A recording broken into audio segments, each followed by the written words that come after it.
Some people have a problem with alcohol. Others have gambling issues. Some folks are addicted to drugs. My drug is RC cars, and I've just bought another one. What's up everybody, Jeffrey McAvoy here. It is good of you to be back. While we wait for the end of this worldwide lockdown, here's my suggestion to keep you busy. Buy a small-scale radio control car. Have you lost your marbles? Yes, a long time ago. Since we are unable to go and mess around with our rigs on tracks, beaches and forests, I look for some small-scale RC car to play with indoors while we wait. There is a wide array available on the market, and this is the one I've chosen. Kyosho's Mini Z all-wheel drive 1/27th scale technological marvel. The specifications of this gem are truly impressive. Check out the link in the description where you will find the spec sheet for this chassis. The body is interchangeable with hundreds of others within Kyosho's auto-scale range. More on that in another episode. This is a fantastic piece of kit. A tad expensive if you ask me, but most definitely worth every cent of your hard-earned cash.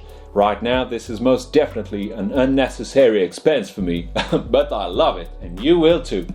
I have bought this thing only a few days ago and I've already stripped it completely to get to know it better. This works with people as well, but that's a totally different story. So, I have a whole new series for you in the pipeline called the Mini Z Garage. You're going to love it! I will show you a choice of tires, how to transform from all-wheel to rear-wheel drive, make a viscous coupling differential and a fully locked one by using the original parts, how to make homemade LED lighting, and so on. What can I say? I'm a mechanical engineer with time to kill. Optional parts can be quite expensive for this thing. You can easily end up spending a fortune. For example, the first and most popular upgrade for any Mini Z all-wheel drive is to get a lock differential for the rear and a limited slip or LSD for the front. Add those two up and you are near half the price of the car itself. Within 48 hours of ownership of this little marvel, I have already found a way around that by using the original components. That doesn't make sense. Wait and see. It didn't cost me a thing, and I'll show you how to do that in the next episode. By the way, what would you like to know about the Mini Z all-wheel drive? What would you like to see? Care to improve it a bit? Let me know in the comments section. Your input is highly appreciated. Back to our bolts. This particular model is bodied to represent the Initial D manga series Takumi Fujiwara's Toyota AE86. What? Don't you know about Initial D? Neither did I, up to last week. It's a Japanese manga series that began in 1995, telling the story of a tofu delivery boy getting caught up in the underground drift racing scene. Looks awesome. I wish I had known about it sooner. Now that I have some time on my hands, I might as well catch up. Anyway, the body of this scale model is absolutely gorgeous. The attention to detail is pretty impressive. Needless to say, Kyosho is a brand who has been in the trade for decades. Seeing pictures of this model on the interweb, I was like, meh, I guess I'll pick that one, mainly due to low stock on other models that I would have liked to have. This being said, I can always choose another body to fit this chassis. The solidity of this body is equally impressive. I have flanked it on our dining room skirting boards, head-on collided with chair and table legs, and it barely shows any sign of such mishaps. It probably will in due course, but it handles massive blows for its size. Much better than I expected it would. To be honest, I knew that I had bang for my buck as soon as I took it out of the box. It feels solid in your hand, it's heavier than you would think, and presents beautifully well. The paintwork is bright and glossy, complete with painted details and open pop-up headlights. These are able to receive optional LEDs, but I have found a way around having to buy those. More about lights in another episode.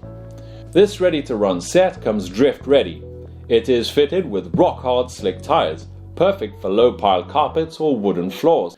It comes already paired with the emitter, and all you have to do is shove 4 AAA batteries in it, the same amount in the car, flick the switches on, and off you go, drifting to glory. It really is as simple as that. I use rechargeable 1050 mAh batteries to be kind to the planet and to my wallet. It has just taken a serious blow after all. The instruction booklet should be read carefully as a matter of course. This is more than just a toy, and for the price you pay for it, it is good to know its intricacies, how to care for it, and set it up to tailor your driving style. Speaking of which, I'm not personally fond of drifting. I prefer carefully choosing my driving lines to achieve the best lap time over ripping through a track fully sideways, although it is good fun. So I've already modified it to suit my driving style. More about that in yet another episode. After the first 5 minutes of using it, I thought, geez, what have I done? Spending all this money, why do I keep doing this to myself? But after messing around for about an hour, I literally could not stop. It is so much fun once you start to get the hang of it. Our dining room's wooden floor is the perfect terrain for drifting. Low pile carpet, linoleum or concrete will be fine as well. Tiles are good too, but the space in between each tile makes the car hop and skip, a bit as if you drove over a sleeping policeman at an excessive speed, to put things into perspective. This car has only 3 to 4 millimeters of ground clearance, so you would beach it just driving off a yoga mat. The smoother the surface, the better. I chose this particular chassis over the other ones that are offered within the Mini Z range for a couple of reasons. This one has independent suspension all around, and it has 4-wheel drive. I can reversibly modify it to become rear or front wheel drive depending on the mood I'm in. I can always revert to all-wheel drive if I want to, whereas one could not do that if you bought the rear-wheel drive chassis. The suspension is highly tunable, where camber and toe-in can be modified on the front and at the rear. Again, on some other Mini Z platforms this may not be done so easily, especially with their rear-wheel drive configuration where the rear suspension looks weird and flimsy and far from what would exist on a fully blown vehicle. So that is mainly why this MA020S chassis is what I chose. By the way, if you are contemplating the purchase of a Mini Z chassis, identification can prove confusing as there are quite a few to choose from. I will leave you to do your research as I did to find out which one suits you best. It costs so much that it could be an expensive disappointment if you choose the wrong one, and I don't want to bore you with lists of chassis numbers and so on. And besides, research is a part of the fun before getting your fix actually driving this thing around. This about wraps up this first Mini Z Garage episode. I hope you liked it. Please consider supporting my work by becoming a patron. I provide some extra content that is not published on YouTube, and we get to know each other on a more personal basis. The link is in the description. Also, subscribe if you haven't already. It lets me know that this content is interesting to you and entices me to produce more for you to enjoy.